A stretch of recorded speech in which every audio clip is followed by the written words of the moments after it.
નમસ્કાર, TV13ના ડિજિટલ પ્લેટફોર્મમાં આપનું સ્વાગત છે। આપ જોઈ રહ્યા છો ટોપ ન્યૂઝ।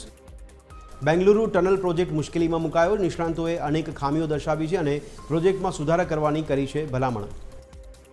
CJI પછી બીજા એક ન્યાયાધીશ પર જૂતાથી હુમલો કરવામાં આવ્યો। કોર્ટે હુમલાખોર પર પોતાનો ચુકાદો આપ્યો અને ન્યાયાધીશે ચપ્પલ ફેંકનાર વ્યક્તિને છોડી દેવાનો આદેશ આપ્યો હતો। દિલ્હી NCRમાં ગ્રીન ફટાકડાને સિગ્નલ મળ્યું છે। આ ફટાકડા ધૂળ શોષી લેતા પાણીના ટીપા છોડે છે, ઓછા એલ્યુમિનિયમનો ઉપયોગ કરવામાં આવે છે અને ઓછો ધુમાડો ઉત્પન્ન કરે છે। છત્તીસગઢમાં 50 લાખ રૂપિયાનું ઇનામ ધરાવતા 27 નક્સલીઓએ આત્મસમર્પણ કર્યું, જેમાં 10 મહિલાઓ અને 2 કટ્ટર નક્સલીઓનો સમાવેશ થાય છે। CRPF અને કોબ્રા બટાલિયને મુખ્ય ભૂમિકા ભજવી હતી। બેંગલુરુના રહેવાસીઓએ કર ન ભરવાની ધમકી આપી હતી। શિવકુમારે કહ્યું કે ખાડા ભરવાનું કામ ઝડપથી ચાલી રહ્યું છે। નાગરિકોએ સરકારને માળખાગત સુવિધા વધુ સારી પૂરી પાડવા વિનંતી કરી।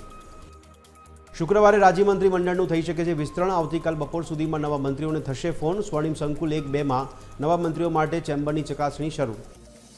તો બિહાર વિધાનસભા ચૂંટણી માટે ભાજપની 12 ઉમેદવારોની બીજી યાદી જાહેર। સિંગર મૈથિલી ઠાકુરને અલીનગરથી મળી ટિકિટ। ભાજપે અત્યાર સુધીમાં 83 ઉમેદવારો કર્યા જાહેર। તો હાઈકોર્ટે રાજકુમાર જાટ અપમૃત્યુ કેસની તપાસ સુરેન્દ્રનગર SP પ્રેમસુખ ડેલુને સોંપી। 10 ડિસેમ્બરે કોર્ટ સમક્ષ તપાસ રિપોર્ટ મુકાશે। 15 ડિસેમ્બરે આ અંગે થશે વધુ સુનાવણી। તો રાશન કાર્ડ હવેથી રહેઠાણના પુરાવા તરીકે માન્ય નહીં। સસ્તા અનાજની દુકાનેથી રાશન મેળવવા પૂરતું જ રહેશે માન્ય।